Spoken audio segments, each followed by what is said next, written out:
ধনুৰাশি 11 পৰা 20 আগষ্ট 2026 সম্পূৰ্ণ ৰাশিফল। ধনুৰাশিৰ জাতক জাতিকাসকল 11 পৰা 20 আগষ্টলৈকে আপোনাৰ জীৱনত আহিব পাৰে এটা ডাঙৰ পৰিৱৰ্তনৰ সংকেত। এই 10 দিনত ধন সম্পত্তিৰ ক্ষেত্ৰত হঠাৎ সুখবৰ, কৰ্মক্ষেত্ৰত নতুন সুযোগ আৰু বহুদিন ধৰি অপেক্ষা কৰি থকা এটা কামত আগবঢ়াৰ সুযোগ।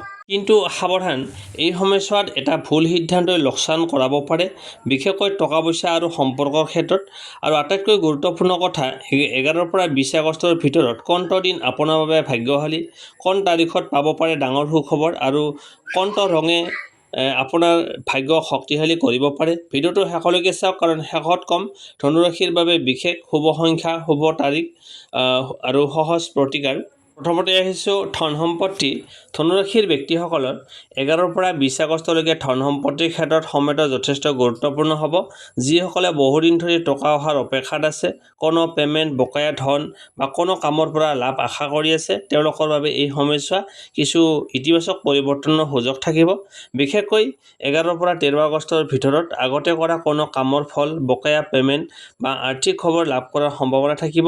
কিন্তু হঠাৎ টকা আহিলেও সেই টকা একেবাৰে খৰচ নকৰি কিছু অংশ সঞ্চয় কৰাটো বুদ্ধিমানৰ কাম হ'ব।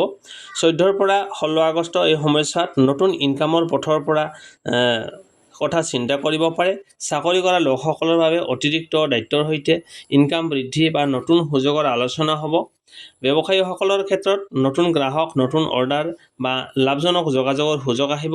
কিন্তু এই সময়ছোৱাত এটা কথা বিশেষভাৱে মনত ৰাখিব, কেৱল আনৰ কথাত বিশ্বাস কৰি ডাঙৰ অংকৰ ধন ইনভেষ্ট নকৰিব। কোনো কাগজ পত্ৰ নপঢ়াকৈ চহী কৰা, বন্ধু বা চিনাকি মানুহক ভাবি চিন্তি নকৰাকৈ ধন ধাৰে দিয়া অথবা অতি সোনকালে লাভ পোৱাৰ আশাত সিদ্ধান্ত লোৱাটো পৰিহাৰ কৰক।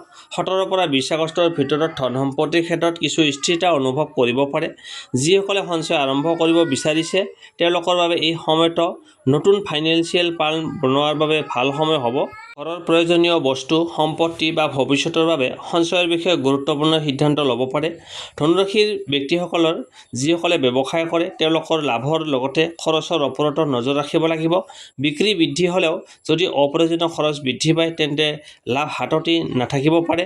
আৰু চাকৰিয়ালসকলৰ বাবে এই সময়ত নিজৰ কাম ভালদৰে কৰি যোৱাটো অত্যন্ত জৰুৰী। ওপৰৰ মানুহৰ সৈতে অযথা তৰ্ক বিতৰ্ক নকৰি নিজৰ দক্ষতা প্ৰমাণ কৰাৰ চেষ্টা কৰক। ইয়াৰ ফলত ভৱিষ্যতে ইনকাম বৃদ্ধি আৰু নতুন সুযোগৰ পথ মুকলি হ'ব। মুঠতে 11 পৰা 20 আগষ্ট ধনুৰাশিৰ বাবে ধন আহৰণৰ সুযোগৰ লগতে ধন ধৰি ৰখা পৰীক্ষা সময়। টকা অহাটো যেনেকৈ গুৰুত্বপূৰ্ণ, তেনেকৈ টকা ক'ত আৰু কেনেকৈ খৰচ কৰিছে সেইটো গুৰুত্বপূৰ্ণ। এই 10 দিনৰ মূল মন্ত্ৰ হ'ব, ইনকাম বৃদ্ধি কৰক কিন্তু অপ্ৰয়োজনীয় খৰচ নিয়ন্ত্ৰণ কৰক। তাৰপিছত আহিছোঁ প্ৰেম আৰু দাম্পত্য জীৱন। ধনুৰাশিৰ প্ৰেম আৰু দাম্পত্য জীৱনৰ বাবে এই সময়খিনি অনুভূতি, ভুল বুজাবুজি আৰু সম্পৰ্কত নতুন উষ্ণতা, এই তিনিটা বিষয় বিশেষভাৱে গুৰুত্বপূৰ্ণ হ'ব পাৰে। যিসকল ধনুৰাশিৰ জাতক জাতিকা প্ৰেমৰ সম্পৰ্কত আছে, তেওঁলোকৰ বাবে এই সময়ছোৱাত আপোনাৰ প্ৰিয় মানুহজনৰ সৈতে অধিক কথা পতাৰ সুযোগ আহিব। বহুদিন ধৰি মনত জমা হৈ থকা কথা মুকলিকৈ ক'লে সম্পৰ্কটো অধিক শক্তিশালী হ'ব। 11 পৰা 13 আগষ্টৰ ভিতৰত সৰু সুৰা ভুল বুজাবুজি বা অভিমানৰ সৃষ্টি হ'ব। আপোনাৰ সংগীয়ে আপোনাৰ কথা ভুলকৈ বুজিব পাৰে অথবা আপুনিও সংগীৰ কোনো আচৰণক লৈ সন্দেহ কৰিব পাৰে। এই সময়ত খঙত সিদ্ধান্ত নল'ব। অলপ সময় দি শান্তভাৱে কথা পাতিলে সমস্যা সহজেই সমাধান হ'ব। 14 পৰা 17 আগষ্ট এই সময়ছোৱাত প্ৰেমৰ ক্ষেত্ৰত ভাল খবৰ আহিব। যিসকলে নিজৰ মনৰ কথা ক'বলৈ ভয় কৰি আছে, তেওঁলোকে নিজৰ অনুভূতি প্ৰকাশ কৰাৰ সাহস পাব।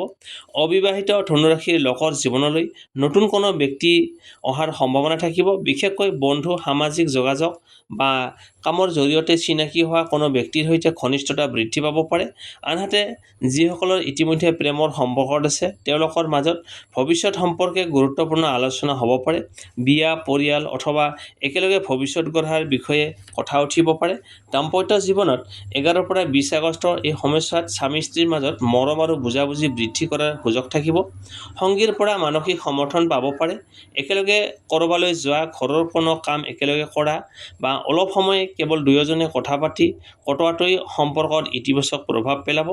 কিন্তু এটা কথা সাৱধান, তৃতীয় ব্যক্তিৰ কথা শুনি নিজৰ সংগীৰ ওপৰত সন্দেহ নকৰিব। আনৰ কথা, সামাজিক মাধ্যমৰ কোনো পোষ্ট বা আধা সঁচা তথ্যৰ ভিত্তি ওপৰত ভিত্তি কৰি সিদ্ধান্ত ল'লে সম্পৰ্কত অশান্তি সৃষ্টি হ'ব পাৰে। 18 পৰা 20 আগষ্টৰ ভিতৰত প্ৰেম আৰু দাম্পত্য জীৱনত পুনৰ শান্তি আৰু সুখৰ পৰিৱেশ সৃষ্টি হ'ব। আগতে হোৱা কোনো অভিমান দূৰ কৰি নতুনকৈ সম্পৰ্কটো শক্তিশালী কৰাৰ সুযোগ পাব। মূল কথা 11 পৰা 20 আগষ্টত ধনুৰাশিৰ প্ৰেম জীৱনত ডাঙৰ চাবিকাঠি হ'ব বিশ্বাস, স্পষ্ট কথা আৰু ধৈৰ্য। যিসকলে নিজৰ সঙ্গীক সময় দিব আৰু মনৰ কথা মুকলিকৈ প্ৰকাশ কৰিব তেওঁলোকে সম্পৰ্কটো অধিক মজবুত কৰিব পাৰিব। তাৰপিছত আহিছোঁ কৰ্মজীৱন, চাকৰি আৰু ব্যৱসায়। ধনুৰাশিৰ জাতক জাতিকাসকল 11 পৰা 20 আগষ্টলৈকে কৰ্মজীৱনৰ ক্ষেত্ৰত পৰিৱৰ্তন আৰু নতুন সুযোগৰ সময় হ'ব পাৰে। আপুনি যি কাম কৰি আছে তাত নিজৰ যোগ্যতা দেখুৱাবলৈ সুযোগ আহিব আৰু আপোনাৰ কামৰ প্ৰতি ওপৰৰ মানুহৰ দৃষ্টি আকৰ্ষিত হ'ব। 11 পৰা 13 আগষ্টৰ ভিতৰত আপোনাৰ কামৰ প্ৰেছাৰ অলপ বৃদ্ধি পাব পাৰে। একে সময়তে বহু কাম আহি পৰিলে কোনটো আগতে কৰিব আৰু কোনটো পিছত কৰিব সেইটো ঠিক কৰাটো জৰুৰী হ'ব। সহকৰ্মীৰ সৈতে সৰু ভুল বুজাবুজি হ'ব পাৰে, সেয়ে খঙত কোনো কথা নক'ব। চাকৰি বিচাৰি থকা ধনুৰাশিৰ লোকসকলৰ বাবে এই সময়ছোৱাত নতুন খবৰ, ফোন কল, ইণ্টাৰভিউ বা চাকৰিৰ সুযোগ অহাৰ সম্ভাৱনা আছে। বিশেষকৈ আগতে আবেদন কৰা কোনো কামৰ পৰা উত্তৰ পোৱাৰ সুযোগ থাকিব। 14 পৰা 17 আগষ্ট কৰ্মজীৱনৰ বাবে তুলনামূলকভাৱে গুৰুত্বপূৰ্ণ সময়। আপোনাৰ নতুন আইডিয়া বা কাম কৰাৰ ধৰণে আনৰ প্ৰশংসা লাভ কৰিব। যিসকলে পদোন্নতি, দায়িত্ব বৃদ্ধি বা নতুন প্ৰজেক্টৰ অপেক্ষাত আছে তেওঁলোকে নিজৰ কামত অধিক মনোযোগ দিয়ক। ব্যৱসায় কৰা লোকসকলৰ বাবে নতুন গ্ৰাহক বা নতুন যোগাযোগৰ পৰা লাভৰ পথ মুকলি হ'ব। আগতে চিনাকি কোনো ব্যক্তিৰ জৰিয়তে নতুন ব্যৱসায়িক সুযোগ আহিব পাৰে, কিন্তু অংশীদাৰিত্ব বা ডাঙৰ ইনভেষ্ট কৰাৰ আগতে সকলো চৰ্ত ভালদৰে পৰীক্ষা কৰক। 18 পৰা 20 আগষ্টৰ ভিতৰত কৰ্মক্ষেত্ৰত কোনো এটা গুৰুত্বপূৰ্ণ সিদ্ধান্ত লোৱাৰ পৰিস্থিতি আহিব পাৰে। আপুনি যদি বহুদিন ধৰি চাকৰি সলনি বা নতুন কাম আৰম্ভ বা ব্যৱসায় বিস্তাৰৰ কথা ভাবি আছে তেন্তে পৰিকল্পনা কৰি আগবঢ়াৰ সময় আহিব। কিন্তু কেৱল আৱেগৰ ওপৰত নিৰ্ভৰ কৰি চাকৰি এৰি দিয়াৰ দৰে সিদ্ধান্ত নল'ব। এই সময়ছোৱাত ধনুৰাশিৰ বাবে আটাইতকৈ ডাঙৰ শক্তি হ'ব আত্মবিশ্বাস আৰু ধৈৰ্য। কোনোবাই আপোনাৰ কামক সমালোচনা কৰিলেও হতাশ নহ'ব। আপোনাৰ কামৰ ফল সময়ৰ সৈতে প্ৰকাশ পাব। এটা কথা বিশেষভাৱে মনত ৰাখিব, কৰ্মক্ষেত্ৰৰ ব্যক্তিগত কথা সকলোৰে আগত প্ৰকাশ নকৰিব। আপোনাৰ পৰিকল্পনা, নতুন সুযোগ বা ইনকামৰ বিষয়ে অতিৰিক্ত আলোচনা কৰিলে কোনো ক্ষেত্ৰত সমস্যাৰ সৃষ্টি হ'ব পাৰে। মূল কথা 11 পৰা 20 আগষ্টত ধনুৰাশিৰ কৰ্মজীৱনত নতুন দায়িত্ব, নতুন যোগাযোগ আৰু আগবঢ়াৰ সুযোগ থাকিব। যিসকলে ধৈৰ্য ধৰি নিজৰ কাম কৰি যাব তেওঁলোকৰ বাবে এই সমস্যা ভৱিষ্যতৰ বাবে এটা ভাল ভিত্তি গঢ়াৰ সময় হ'ব পাৰে। ধনুৰাশি, এতিয়া লৈ আহিছোঁ আপোনাৰ বাবে শুভ তাৰিখ, শুভ দিন, শুভ সংখ্যা, শুভ ৰং আৰু বিশেষ প্ৰতিকাৰ। ধনুৰাশিৰ জাতক জাতিকাসকল এতিয়া জানো আহক 11 পৰা 20 আগষ্ট 2026 ভিতৰত আপোনাৰ বাবে কোনটো দিন আটাইতকৈ ভাগ্যশালী। শুভ তাৰিখ 12, 15 আৰু 19 আগষ্ট। বিশেষকৈ 19 আগষ্টৰ দিনটো ধনুৰাশিৰ বাবে গুৰুত্বপূৰ্ণ দিন হ'ব। এই দিনটোত নতুন কাম আৰম্ভ কৰা, গুৰুত্বপূৰ্ণ কথা আলোচনা কৰা বা নিজৰ কোনো পৰিকল্পনাত আগবঢ়াৰ বাবে সময়টো ইতিবাচক হ'ব।